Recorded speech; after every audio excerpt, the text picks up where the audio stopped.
Hi everyone! Today we'll be talking about one of my favorite bands, as you may be able to tell by the shirt. We're talking Vampire Weekend. Now I've had the pleasure of listening to their discography all week to come up with the cream of the crop. I'm calling this, undeniably, the top 10 best Vampire Weekend songs. And for a little bit of fun, I'll have my pick for an overrated song at the end. But in the meantime, let's get to the top 10. At number 10, we have Diane Young from Modern Vampires of the City. For a group that you would mostly associate bright, upbeat songs with, Ezra Koenig was obsessed with mortality on Modern Vampires of the City. On Unbelievers, he muses about perishing bound to the tracks of the train. On Fingerback, he's conflicted. I don't want to live like this, but I don't want to die. A lyric he would later revisit on Harmony Hall. And on Step, he eerily claims we know the true death, the true way of old flesh, before literally saying everybody's dying.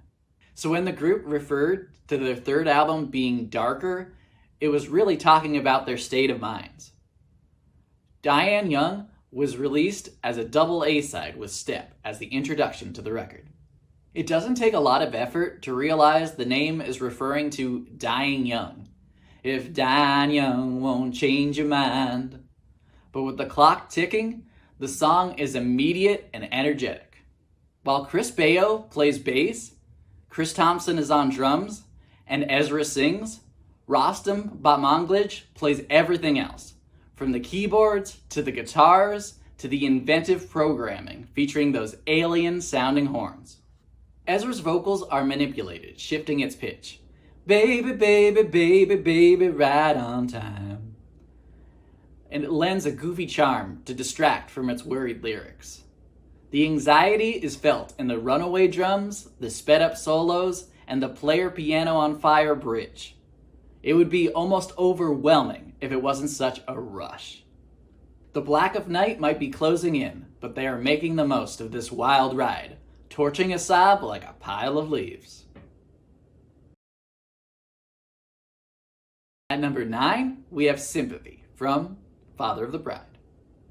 The gap between the first and second album was 2 years. Between the second and third album, it was 3 years. But it would be a gap of 6 years between their third and fourth albums.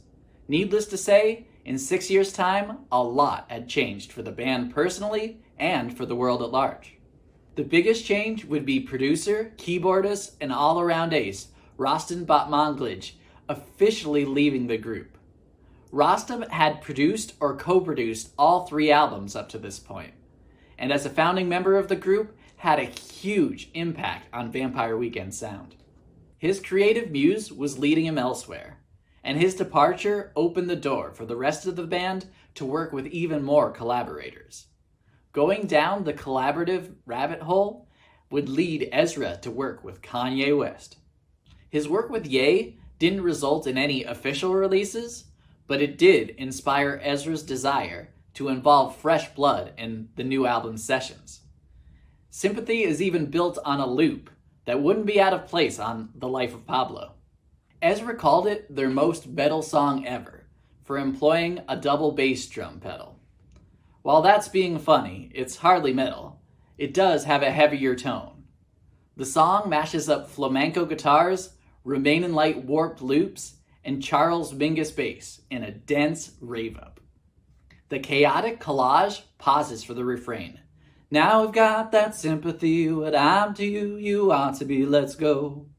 Over the deliberate plucking of classical nylon strings, until the Pandora's box reopens and it ends in a whirlwind of noise. It's very experimental, but also super catchy, and a standout on Father of the Bride. At number 8, we have A-Punk from the album titled Vampire Weekend. Vampire Weekend was a pre-pubescent band when they started getting hyped on the internet. The buzz was real.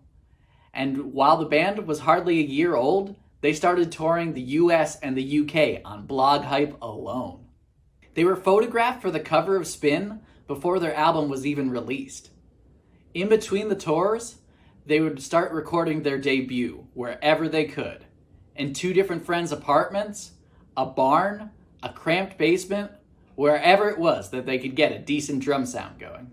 With Rostam producing, it didn't matter where the songs were captured. He had the vision to bring it all together. They cheekily called the style Upper West Side Soweto. The album ran the gambit of genres, filling its compositions with syncopated rhythms, sprightly electric pianos, and tasteful, sumptuous strings. A-Punk was the first introduction of many to Vampire Weekend. They played it on their first TV appearance on David Letterman. It's in the opening credits to the Will Ferrell vehicle Step Brothers. And you could play it in both Guitar Hero and Rock Band. They had hit the big time indeed. A-Punk is 2 minutes of effervescent, jittery pop. The band is in lockstep. Ezra yelps over shiny, sliding guitars, the release of hi-hats, and a melodic, busy bass. The chorus introduces a woozy mellotron. Look outside, the raincoat's gonna say, oh, oh, before rushing back in and adding the football match-worthy, hey, hey, hey. It might not be the most sophisticated song the band ever wrote, but the energy is electric.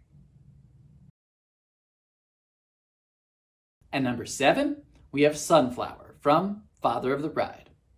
On their previous album, Modern Vampires, a co-producer was enlisted for the first time, Ariel Rechtshaid.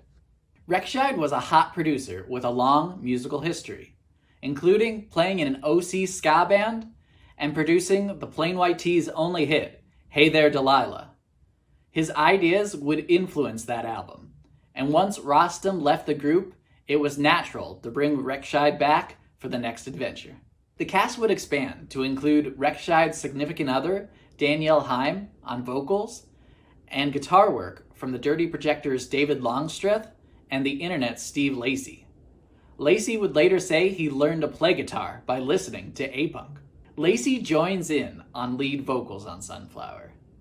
The song grooves on a rubber soul bass line, some Trey Anastasio intricate noodling, and some 70s background soul vocals. The vibe is sunny. The vocals scat with the guitar riff, ba-da-da-da-da, ba-da-da-da-da. It would be quite ridiculous if the melody wasn't such an earworm. Ezra initially hinted that Father of the Bride would have a springtime vibe, and this song is made to open up the curtains and let the sun shine in. Live, during the Father of the Bride tour, they would really stretch out the jam. It's hardly over 2 minutes on record, but with their 7-piece ensemble, they couldn't help but unleash their inner jam band. The song mutates into several different grooves, with the band feeding off the original, and each equally engaging. The epic extended version is well worth seeking out. At number 6, we have Campus, from the album titled Vampire Weekend. The origins of the band could be traced back to Ezra Koenig and Chris Thompson collaborating on a hip-hop project called La Home Run, as in a French way of saying the American sports term, if my pronunciation did make that clear. Out of that oddball collab, they would form Vampire Weekend with 2 other Columbia University students, Chris Bayo and Rostam Batmanglij. They would get a lot of heat for their Ivy League backgrounds, but they weren't trust fund kids. They would end up getting scholarships to college. Still, with their preppy looks and literate lyrics, they were the targets for a certain group of anti-intellectual music snobs. Campus is the only song by the group where Rostam wrote the song entirely. Typically, Ezra wrote the lyrics, with the group sharing credit for the composition. Campus is the exception, written by Rostam, with a little assistance from Ezra with the lyrics. While it wasn't released as a single, it's a clear standout from their eponymous debut. As Rostam was the producer, this is his show, and the arrangement is bubbly and precise. The bass line effortlessly navigates the chiming guitars, lightweight organs, and tightly coiled rhythm. The song's lyrics are inspired by a creative writing assignment by Ezra, and the story is adapted into broken-hearted jangle pop, whose spirited rush is bittersweet. On an album of classic songs, it's one of the best. At number 5, we have This Life from Father of the Bride. One of the things that Ezra stressed when Father of the Bride was released was the songs were partially inspired by country singer Casey Musgraves. He had gone to see her live and was struck by her straightforward lyrics. As a poetic lyrics scholar, he had spent a lot of time arranging his allusions and references that litter Vampire Weekend songs. He liked how her songs had clarity of who the subject was and what they were singing about. It seems like a simple thing, because that's precisely what it was. It emboldened Ezra to make his lyrics less ornate and more direct on Father of the Bride. In This Life, Ezra questions spirituality and other big questions over a sunny, upbeat rhythm. The zippy bass line was written by Mr. Uptown Funk himself, Mark Ronson, and the "You've been cheating on me, I've been cheating on you" was a line lifted from a rap song from I Love McKinnon. Ezra is existential, but not depressed. Baby, I know death probably hasn't happened yet, 'cause I don't remember living life before this.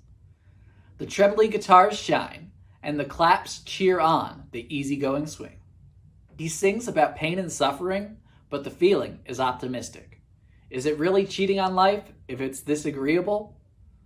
This Life is a not-so-carefree jam, but it wants you to lighten up and enjoy the ride. At number 4, we have Oxford Comma from the album titled Vampire Weekend. For every action, there is an equal and opposite reaction. And for all the hype the band received, there was the inevitable backlash. Vampire Weekend was perceived as being privileged, upper-class honor roll graduates, and WASP rock. They were called the whitest band in the world. This stung because the group had vibrant backgrounds. Rostam in particular was first-generation Persian American. Prior to signing a record contract, they would still work full-time day jobs, with Ezra working as a middle school English teacher.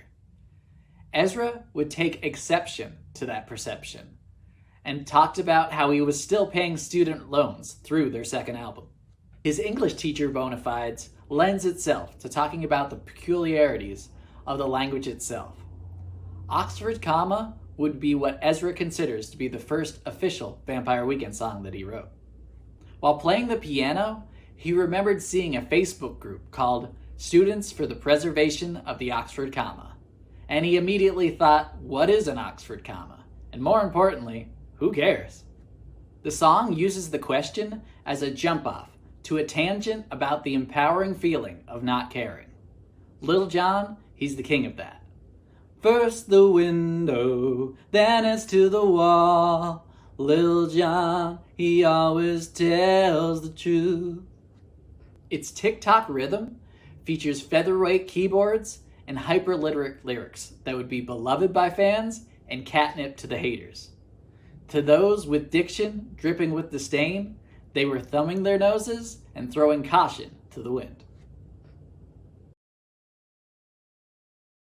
At number 3, we have Harmony Hall from Father of the Bride. Their fourth album definitely feels like a vintage double album. At 18 songs and just under an hour, it qualifies as sprawling for Vampire Weekend. The majority of the songs don't pass 4 minutes, but the tones, tempos, and genres frequently change. It takes a few listens to appreciate the twist and pacing. Harmony Hall was released as the first single from the album, as a double A-side with 2021. 2021 is a minute and a half long. It's a brief, minimalist ballad that uses a Jenny Lewis sample and slippery guitars to make a short, impressionistic sketch. Harmony Hall is almost the polar opposite, an epic, dynamic pop song that takes its time to stretch over 5 minutes long, the longest track on the album. Rostam left the group prior to this album, and this, along with We Belong Together, are the only 2 songs he came back to produce. His deft touch skillfully navigates the dense, inventive arrangement that still feels nimble. The jazz fusion guitar bookends the song, giving it a circular nature. The arrangement is bursting with gliding pianos, whirled percussion bells and whistles, and steel guitar flourishes. Ezra interpolates his own song, revisiting, "I don't want to live like this, but I don't want to die." In this song, the refrain sounds more yearning and hopeful. Its wordless chorus, "Ooh," shine like fireworks. Harmony Hall is a mission statement for Father of the Bride, and a rousing celebration of life and all its messy wonder. Number 2, we have Unbelievers from Modern Vampires of the City. To the group, Modern Vampires of the City was the continuation, culmination, and resolution of a trilogy that began on their debut. Rostam would liken it to an invisible hand guiding them. The 3 albums had disparate personalities and ethos, but were interconnected. Ezra would liken it to the progression of starting off as a naive college student, traveling the world, gaining perspective, and then questioning the roads that led you there. On the album, he wrestles with faith, all its uncertainties, and what it is to be mortal. Such weighty themes might sound dour, but it's paired with jaunty, Celtic indie folk that sounds warm and immediate. Unbelievers is about the us versus them sports mentality. Whether it's politics or religion, if you're on the other side of the divide, you are the non-believer. But it's a false choice. We don't have to be separate. We could choose to be open-minded. Ezra would say it was the easiest song for him to write for the album. When Rostam played the chord progression, the words just divinely flowed out of him. Unbelievers has the widest palette of instruments on the album, incorporating swelling accordion, soaring flute and brass arrangements, and well-dispatched shakers for good measure. As dark as the lyrics may sound, we know the fire that waits, unbelievers all sinners the same. Girl, you and I die, unbelievers bound to the tracks of the train. Its tone is romantic, even rebellious. The bridge soars, as if on a mission with a higher purpose. In Unbelievers, the exuberance is palpable, and the message is clear. If you gotta believe in something, believe in yourself. At number 1, we have Walcott, from the album titled Vampire Weekend. The origin of the band's name could be traced back to a student film that Ezra made during his college days. After watching the film Lost Boys, he was galvanized to make an East Coast version. The story involves a protagonist whose father was murdered by a cabal of vampires, and so he has to venture to Cape Cod to warn the mayor of this bloodthirsty invasion. It might sound sophomoric, which makes sense because it was written prior to his sophomore year. He would abandon the project after 2 days. In his senior year, he would rediscover the footage and put together a cheesy trailer for the unfinished masterpiece, which you could still find online. Naturally, the film was called Vampire Weekend, and the lead character's name was Walcott. Of course, the song is less about traveling to see the mayor and more getting out of Cape Cod tonight. I saw Vampire Weekend at Hollywood Bowl, and they asked for a request and would hilariously play an impromptu version of Thin Lizzy's The Boys Are Back in Town. But some guy near me kept yelling Walcott at the top of his lungs. My guy, they're gonna play the song. Walcott is a song meant to be the closer or part of the encore to a set. It's a dashing song that glides with an insistent beat, an easy catchy melody, and a chamber pop string section. It's one of their most dynamic songs. The pounding piano descending is a euphoric rush, and it sets the scene for a great escape. It wasn't released as a single, but people will scream out for it for a reason. It's a thrilling, exuberant pop song, perfect for singing along to, and their very best. Now, I'd like to share 2 songs that almost made the top 10. The first is Mansard Roof. Mansard Roof was the first single released by the band and serves as a fitting introduction. In a concise 2 minutes, they reveal their eclectic, world-beat indie pop hybrid in a perky, incredibly upbeat tune. Its vocal melody is effortless. I see a mansard roof through the trees. I see a salty message written in the eaves. Ezra would say it was one of the easiest songs he's ever written. It just kind of popped into his head. Its casual brilliance is unassuming, and that's really part of its charm. The other pick is Flower Moon. I could have easily picked M79. Their first album is completely stacked with great songs. But Flower Moon is quite different from their debut. It was one of the first songs written for the fourth album, back when it was originally going to be titled Mitsubishi Macchiato. It starts with Ezra duetting with himself on the chorus, thanks to manipulated, phased-out vocals, until it launches into a funky calypso swing. Its melody is delicate and dances between the subtle changes of tempo. It's another standout from Father of the Bride. Finally, I'll share my pick for the most overrated song by Vampire Weekend. And for that, it's the first single off their second album, Horchata. You might notice that Contra is conspicuously absent from the list. Many critics cite Father of the Bride as their weakest album, but to me, Contra takes that mantle. Like all of their works, it was widely celebrated at the time. But have you listened to the collection lately? Most of its songs don't really land. As a whole, it seems more preoccupied with the production, which admittedly does sound good, but the hooks are lacking. Horchata kicked off promotion to Contra, and I was already against the critics. The melody reminds me of one out of a music box, repeating ad nauseum and slowly driving you crazy. It's repetitious in form and tries to liven it up by adding Dintel bloops and beats like it's 2003 and the band really got into the Postal Service. Its lyrics and tone is almost twee. The way Ezra adds syllables to horchata isn't as clever as he thinks it is, but he doubles down, incorporating handles and sandals. The first 30 seconds pretty much repeats for the next 3 minutes.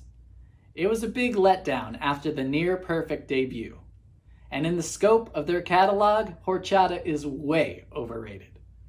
You're welcome to your serving of it, but I'll pass, thanks. Considering you're still watching, I wanted to feature a deep cut as well. And for that, I'm shining a light on Ladies of Cambridge, aka Boston, which was originally released as a B-side to Mansard Roof. It certainly fits alongside their stellar early material. It's an up-tempo skiffle that comfortably fits somewhere between Paul Simon and The Clash. Slightly punky, almost rebellious, but very tuneful and inviting. Its youthful vigor is key to its lasting vitality. As a non-album cut, it doesn't seem as celebrated, but it's well worth a listen. Check it out. So there you have it. That was undeniably the top 10 best Vampire Weekend songs. So, how wrong was I? Do you agree? Do you disagree? What's your top 3? Is Horchata your favorite song? Let me know. And if there's any artist you'd like to see me rank, let me know in the comments below. Hope you stick around, and thank you for watching.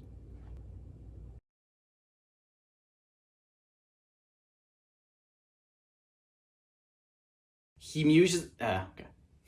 Reformed. Chris Thompson on. Okay. To the inventive. Baby, baby, baby. Baby, baby, baby, baby, right on time. Okay. His creative muse